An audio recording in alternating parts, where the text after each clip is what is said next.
School security guard found trapped to death at home. A man identified as 65-year-old Wayne Robinson was discovered trapped to death at his home on Old Road in Moreland Hill community of Westmoreland on Friday morning. Robinson's body was found with sharp wounds to his head and neck. Residents and family members described Robinson as a stern, no-nonsense man, but said he was not deserving of such a gruesome death. Robinson worked as a night shift security guard for a special education school and was scheduled to be at work Friday evening. The tragedy comes less than a week after a student from the same institution was struck by a vehicle along the non-Main Road. Police investigators have launched a probe into the circumstances surrounding Robinson's death. Soldier allegedly involved in road rage incident in police custody. The Jamaica Defense Force JDF soldier, who was involved in the now viral road rage video in which a firearm was brandished, is currently in police custody. Reporters understand that a question and answer session is expected shortly. The police say the man in question will remain in police custody after he reportedly turned himself in on Friday. Acting Superintendent of Police in charge of St. Andrews Central, Mark Harris, said that charges are expected based on the evidence the police have so far. The road rage incident reportedly occurred on Monday. Reporters broke the story Tuesday after the amateur video was sent to their news team. The incident, involving a grey sport utility vehicle and a white Toyota Probox, reportedly began along Eastwood Park Road in the jurisdiction of St. Andrews Central Police, where a car chase ensued and climaxed along sections of Constant Spring Road in the St. Andrew North Police Division. Reporters gathered that the Probox hit the SUV and allegedly failed to make a complete stop before driving away. Checks by reporters on Monday revealed that the person who brandished the firearm was a soldier. The Firearm Licensing Authority (FLA) intervened and confiscated the weapon on Wednesday. The FLA also said a formal probe has been launched into the matter. The authority also reminded licensed firearm holders that if investigations find them liable of using their weapon contrary to the rules and guidelines, the board will immediately revoke their permit. Indicom notes worrying trend of cops removing and destroying cameras. The Independent Commission of Investigations Indicom has noted a worrying trend where cops allegedly remove or destroy cameras that recorded their operations. This is in relation to recording from closed-circuit television CCTV cameras, which in most cases were set up in private homes. Speaking during a press conference, Assistant Commissioner Hamish Campbell noted that this occurred in at least 5 recent cases. He said the alleged practice does not occur well with the police accountability, especially in light of the other concern about the lack of use of body-worn cameras. Mr. Campbell said this pattern of behavior is unacceptable. Further matter which we observe in these planned operations is an increasing operational practice of the removal and or destruction of private CCTV equipment from premises where the shooting has occurred. The Commission has previously elevated this issue with the JCR High Command at the beginning of the year and now reports on the matter more formally in this report to Parliament. CCTV interference is a practice which has become more noticeable since a fatal shooting event in November 24, where significant CCTV evidence came to the fore during one of the Commission's investigations.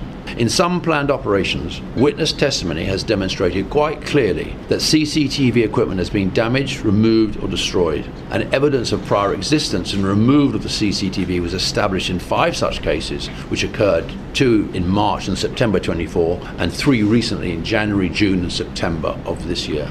This growing feature of JC officers searching for and removing CCTV equipment is neither new or confined to just shooting incidents.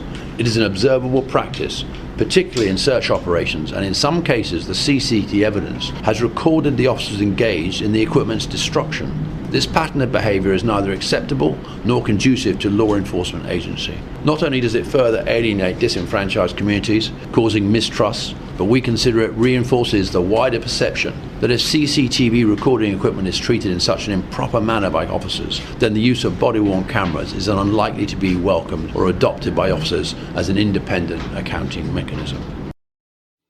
FID and Casino Gaming Commission signed MOU for information sharing and compliance.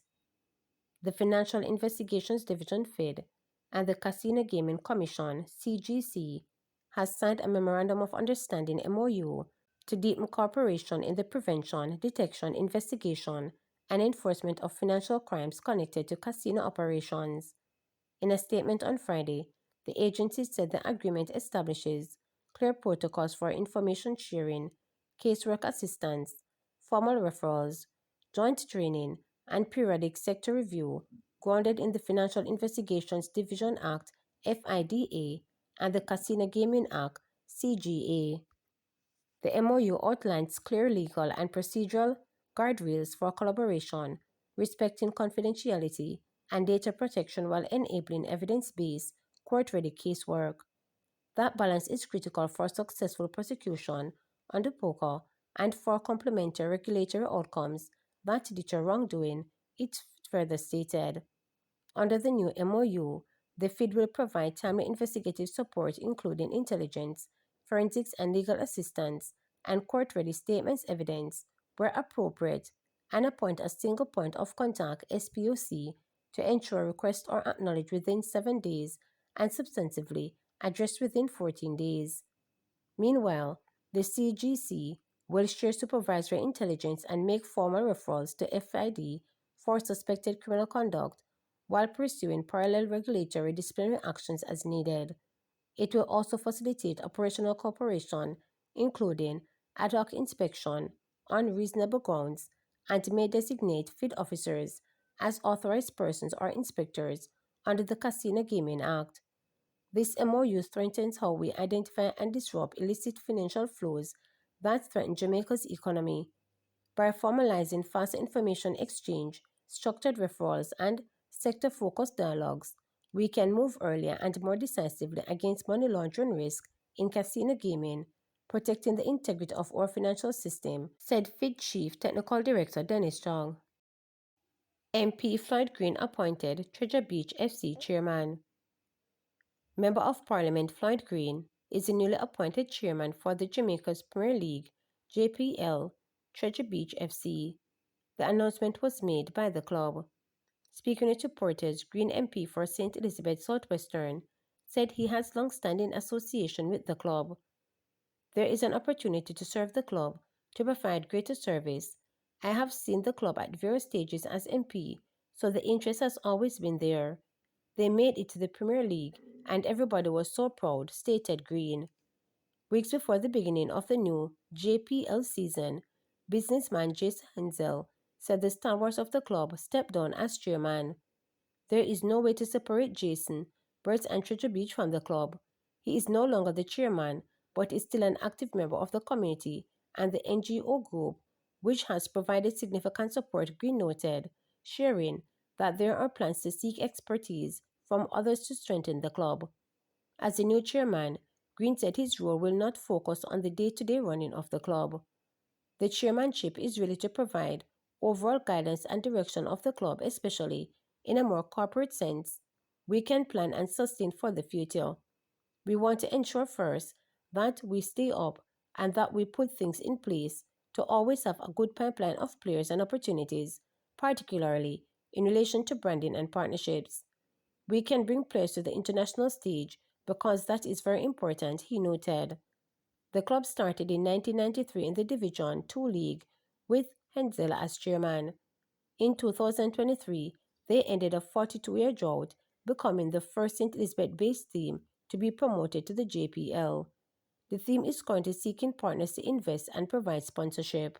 To subscribe, like, share, and click the notification bell for daily updates.